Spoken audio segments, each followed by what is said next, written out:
Yeah, but I might assume that perhaps NEMA and NIMET are working together on this, because NIMET is a member of the International Meteorological Agencies. So they will have direct information from the center in Niger and in other parts of the world. So perhaps let's assume that they have gotten the information and passed on to NEMA, and NEMA is taking the responsibility of informing the public, which is fair. But the problem is that this mode of information is a step, but it's not comprehensive, it's not enough. There are many people who will not hear this, and not even every news channels, carried this piece of information. So you might find a situation where most people are not even aware. So what we are saying is not just to give bits and pieces of information now and then. We should have a system where, okay, at the beginning of the year, you have given us the prediction. First, you want to look at our early warning system in Nigeria.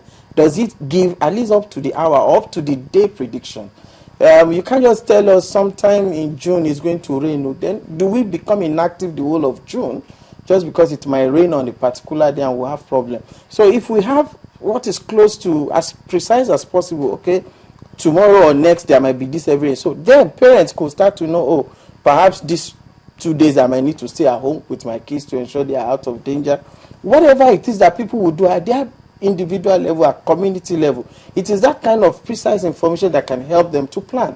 And besides, mostly when we tell communities that you need to move to where? It's not everybody that can move. So what kind of facilities do we start? Do we say, for instance, in making our cities, our communities more resilient, we're going to make the community schools such that whenever it is flooding, if the heavens don't tear up, they are not likely to be flooded. Then when you tell people move, they have an idea of where to move in within their, their reach. Otherwise, if you just give this information, you just create panic. And people I'm not saying it's not good to give the information, but you need to give it in a way that empowers people. They know what to do. You have people who encourage them to do what is right. Of course, some people will stay put. In the US, when Sandy came visiting, some people stayed put, and that's why you have the number of deaths, that was recorded, unfortunately. But at least many people would leave the path of danger, and you'll be able to save more lives, and perhaps, we'll have to do less condolences after the flood, because there will always be flooding. It's a global phenomenon. What we need to do is to make sure that we don't stay in the path of the flood. In Lagos, in many places in Nigeria, the problem is that we ourselves have blocked the drains, is that we have refused to do the right channeling for the water. So when this happens, it turns often to disaster. So it's not even the flood itself.